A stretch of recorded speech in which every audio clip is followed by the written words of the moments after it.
Welcome to Sheet Leveler. My name is Joanne, and I'm here to help you learn to use Excel efficiently and straightforwardly. Today, we're going to show you how to add page numbers to the header or footer of an Excel spreadsheet. Let's get started. To start, let's switch to Page Layout view. To do this, go to the View tab and select Page Layout. We have two options available to us: Add Header and Add Footer. If you select either of the two options, you will be presented with a window containing 3 sections. In each of these sections, you can add page numbers. To insert page numbers in the left header, click into the left part of the header, then go to the Header and Footer tab on the ribbon. Select Page Number to add the page numbers to the header.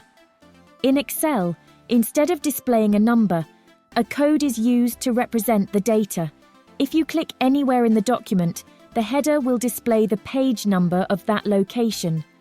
To include the total number of pages in your document, click into the header, type a / to separate the page number and number of pages, then click on Number of Pages. Once again, we see a code, but yet again, when.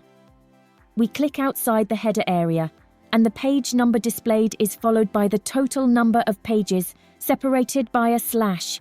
This is the desired result.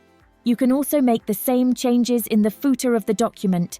In addition, here are a few helpful hints to consider when adding page numbers to your document. To begin, let's examine how to adjust page numbers to match the style of the document. To change the font type or size of the selected page numbers, go to the Home tab. If you would like the header and footer of the first page to be different from the rest, and to begin numbering on page 2, this can easily and quickly be achieved. To adjust the header and footer on the first page only, click on the header, open the Header and Footer menu, and select Different First Page. This will make changes to the header and footer on the first page without affecting the headers and footers on the remaining pages. Also, you can quickly delete page numbers that appear in either the header or footer of a document. To delete the item, click on it, select it with your cursor, and then press the Delete key. That's all it takes. Once you have finished adjusting the page numbers and formatting, you can return to the default view by selecting the normal view from the View tab. If you found this tutorial helpful, give my video a like.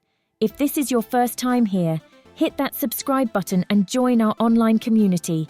Thanks for watching, and I'll see you in the next video.